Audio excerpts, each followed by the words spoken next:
Some men aren't looking for anything logical, like money.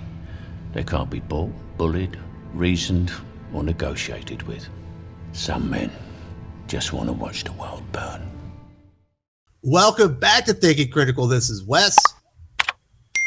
It's time for another comic book review. I thought Skip was supposed to be joining us today. Obviously, something's gone on and he hasn't been able to make it to the recording. But we do have Doc here, so we're going to review Inferno number 3. We're coming down to the very end game of Jonathan Hickman's time on X-Men. Obviously, Inferno is his last hurrah 4-issue miniseries. I liked the first issue. Thought the second issue was a little disappointing. Obviously, here with me is the X-Men historian, the Marvel aficionado himself. Doc, how you doing, buddy? I am good, sir. I am good. Thanks for doing this, because I was looking forward to talking about this issue. I'm bummed that Skip's not here. That was the whole plan, man. Where you at, Skip? There was so much going on this week, and I was like, we got it all scheduled up. Unfortunately, he was able to make it, but I'm sure we'll hear from him in the comments section. If we do, I will pin that thing so you can see what Skip has to say. So this is a weird issue. We got 3 different artists. We got Caselli, RB Silva? Yes. Yeah. And Valerie Sheedy on the art on here. So not very consistent throughout there. I like this issue, Doc, but this is my issue. And it's kind of a continuation of issue number 2. Everything exciting and everything cool that happens in this issue happened before the issue starts. It's all flashbacks that are the most exciting part. Yeah. It's like, I want to see cool stuff happening now that's pushing the narrative forward, not filling in the blanks on why I should think this story is important. Yes, exactly. It's nothing. It's like this is, I think, been the hallmark of the Hickman era. All the cool stuff isn't happening now. It already happened. That's essentially the lesson that we could take from the Hickman era. And in fact, actually, it is kind of accurate. All the cool stuff in X-Men that you ever really loved, yeah, it already happened. We're done. We're done making cool comics. He had 20 issues on X-Men. There was a lot of fucking filler in there. He could have been doing stories with these flashbacks in there to where you didn't have to fill up this 4-issue miniseries. It's supposed to be exciting. They're burning down Krakoa, the idea of that. You wouldn't have to bog it down with these really exciting flashbacks while the story is just essentially stuck in neutral while you're trying to catch everything up. Yeah. You'd think that would have been, if there was any real planning. I'm sorry, but if there was any real planning, that's actually what would have been done. But there wasn't real planning. There was fly by the seat of your pants, wait for a bunch of untalented hacks to get around to it, and then eventually just say, fuck it, I'm done. That's the plan. That's the planning that happened in that office. So no, now it's, well, I guess we got to fill in all the stuff that we were supposed to show and never showed. Well, obviously, and that was the case because we got that teaser during House of X Powers of 10 when Doug touches Krakoa and you see that the techno-organic virus is in there. Happens to look a little bit like Warlock, or at least his pattern on there. And we find out why, because he is essentially fed Warlock to Krakoa and has infiltrated the entire planet. And there are no secrets from Doug. It doesn't matter if you go to the no place that Krakoa can't see. He can still see you because Warlock is still in there monitoring you. I thought that was a really cool piece of information. I don't think it's earth-shattering, but it was cool for the narrative. Wish I knew it a year ago. Yeah, exactly. Krakoa is partially, part Technarch at this point. And this is a lot of really cool stuff that just gets shown to us again in flashback. This is whenever the giant-sized X-Men with Warlock and Doug sitting in that garden, and then Warlock vanishing. That would have, that would have been a good time to talk about this kind of stuff or to follow up on it. Instead, we got nothing for a year. And then we finally get a little bit of, oh, well, that's why he just kind of vanished, because he is part of the island at this point. And yeah, all of this stuff would have been really cool if they would have been showing it to us as it happened. Instead, they filled in a bunch of time. And now, like, I like the idea of Warlock, especially since Doug spent a little bit of time early on trying to directly communicate with Krakoa and wasn't really having a lot of success. So him feeding Warlock to the island when he can communicate with Warlock as kind of like a translator, like a halfway point in direct communication. And now they're all essentially one entity. Because Krakoa is bonded with Warlock, who is bonded with Doug. So, yeah, it's really interesting. Another interesting thing that happens in here, we get this really good exploration and explanation of Omega Sentinel, Devo, and obviously it's kind of filling in the story to Nimrod himself. Nimrod realizes that Omega Sentinel is not from that time, or even, I guess, that multiverse is what it kind of sounds like. And this is really interesting. And the problem here is he starts using those timelines that he had in House of X Powers of 10 that haven't meant shit for 2 years. We haven't seen any of this stuff. Yep. Who do you want me to go back into my collection of 2 years ago to figure out where this stuff fits in? You waited too long for this big payoff. Exactly. That's the problem. All of this stuff has not been... They introduce a thing, they drop it completely for 2 years, then they bring that thing back up and go, what, we already told you about this. Yeah, if you're not going to completely address, like, I'm sorry, Jonathan Hickman, this is the reason why I don't think he's that great of a writer, because the man does not know how to carry a fucking subplot. He doesn't. He just introduces it, drops it, and then comes back to it years later. And he's done this every single time that I've read anything that he does. He doesn't keep it active and keep, like, kind of bringing it up a little bit here and there, like reintroducing it just momentarily, like every couple of issues. The cool thing is Omega Sentinel, the world that they're from, she called it Mutant Hell. Yeah. Their post-humanity always loses to the mutants. Yeah, exactly. So she's essentially the anti-Moira. But is Moira causing that? Like, obviously, when Moira's timeline resets, is she resetting all the other multiverses? What the hell's going on here? Yeah, exactly. And is that kind of telling us that Moira is the reason why the mutants lose, and then only when she dies can they succeed? Like, can the mutant species thrive? You know what the other weird question about this, Doc? And I'm sure we asked it at the time, but it's been so long since we've discussed any of this. What happens if the mutants win? Moira's still going to fucking die of old age. Yeah. And the timeline's just going to reset. Yeah. She has to die before she turns 13 not to do this to the whole universe. So she needs to essentially write the plan, convince everyone to follow her plan before she turns 13, and then commit suicide. Well, I don't know. I don't want no kids committing suicide. But you get what I'm saying. Yeah. Even if they win this time, it's still going to reset as soon as she dies of old age. Exactly.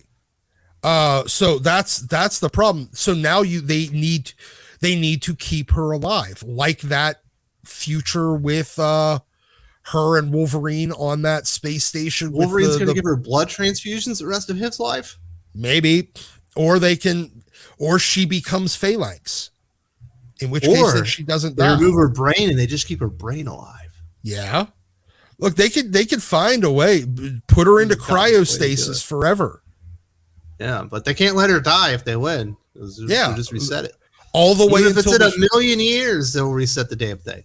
All the way until the heat death of the fucking universe. Yeah. Yeah, like that's the one problem. And then the other idea that you can escape your time and go back into another time after your time has failed feels like that's kind of maybe setting up what we're getting in 10 Lives, Deaths of Wolverine, maybe. I feel kind of like that's the case. So And this also explains why the Omega Sentinel that we're getting right now feels so different than the Karima Shandapur that we had in the all-girl X-Men book, or in Mike Carey's X-Men, adjectiveless X-Men book, or even going all the way back to the 90s where she was introduced shortly after Operation Zero Tolerance. This Omega Sentinel has felt very, very, very different than the Karima Shandapur that I'm used to. And this explains why, because that Karima got overwritten by a future one that transported herself back, and it basically replaced Devo's eyes with some type of devices, allows him to see the world differently. But now he thinks he's the one it's like all his idea. He thinks he thinks he's the one that came back from the future. But they did end up building Nimrod. What was it, like 3 or 5 years? They like way early. Yeah. Nimrod they're admitting that, yes, this Nimrod coming online is way, way, way, way, way early. And we've also got a new mother mold coming online. Yep. The new mother mold, because the one that Wolverine and Nightcrawler sacrificed themselves to, throw into the sun. That one's gone. Absolutely. Now, here's the thing. Here's the problem, Doc, with all of this. I'm rooting for the Sentinels. At this point, I am too, because, well, I hate most of the mutants at this point. I hope they win, and I hope they put Moira on ice and never let her die. Yes, exactly. And then maybe while they're at it, they can nuke Krakoa, and that we'll never have to see it again. This issue did kind of. All right, so what you have. All right, but we got 7 minutes. We gotta. I know. So what you have in this issue is you have Moira finally getting, actually finally establishing the stakes of this series, because the first 2 issues, I'm sorry, nothing really occurred. It's still more setup. Second issue, all setup. Third issue, most of this issue is setup still. And then finally Moira gets kidnapped early on by Orcus at her Paris safe house. Because remember, a couple of issues ago, they figured out, the reason why we were getting a weird signal from there is because there was 2, portals, one on like one floor and one on the other. And she would always go through the one on the other floor right when somebody else was going through the one on the first floor. So that it would hide her, travels. But Orcus figured that out, and as soon as she travels through to Paris, she gets attacked. She gets kidnapped. And I think that's. Look, they finally set up the stakes for the Moira story in this. Now, simultaneously, you still have the Destiny story going on. I don't know what the purpose of this Destiny story is. I mean, okay, fine. They're learning, what, all they know is that Moira wouldn't let Destiny come back, but neither Moira nor Mystique understood why. And apparently, they're interested because obviously they go to wherever she's being held by Orcus. It appears that but Destiny and Mystique have murdered about 200 people. Oh yeah, and they definitely murdered the crap out of a bunch of Orcus people. The only problem is, pits. Those are humans. Yeah, but maybe not. They're humans. They got to go to the pits.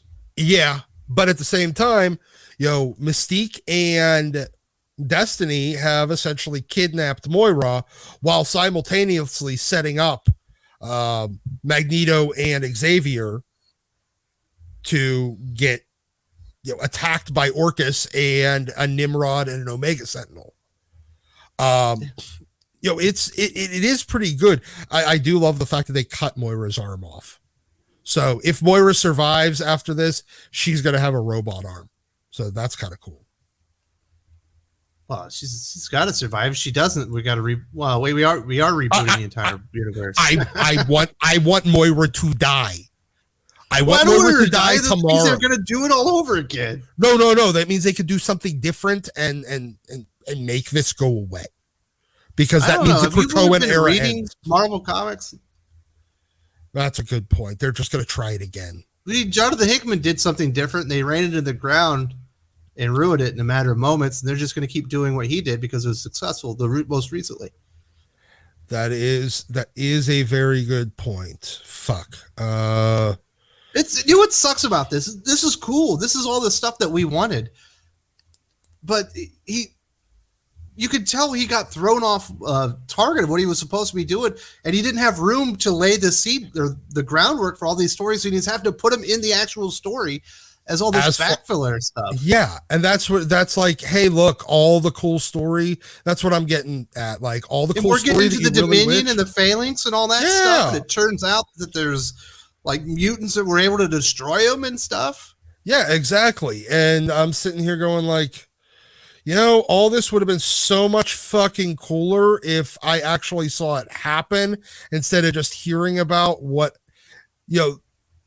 this is a major problem with Marvel comics. It's that very YA approach to writing. Did you ever read a YA book? I read Twilight once, and that was enough. Okay. Well, I read those Hunger Games books. You know what was the common theme on them was? Okay, that the chick with the bow and arrow, the cat chick. Yeah. All the times that she was, all the big battles, you know what happened? Every single time the battle would start, she'd get knocked out. We'd not see any of the battle. And then she'd wake up afterwards and hear about how great she was and how great the battle was. That is these comics. It starts building up to it. And then it skips the actual battle, the thing that we want to see. And then we just hear about how great it is, how great it was after the fact. That is a Marvel comic these days. And that's what Inferno is. I recommend it. There's so many cool things in here. I'm pissed. It's like, why is this happening now? Why are you cramming this thing to the fucking... It's overstuffed with flashbacks, with exposition and cool exposition on stuff we wanted to know about. Why are we hearing it now? Yeah, this exactly. Is supposed to be the big book that does all like this is the crescendo. This is the end of the line where you're supposed to be getting the big payoff here, and I'm getting payoffs to stuff, the things that I'm learning pages before.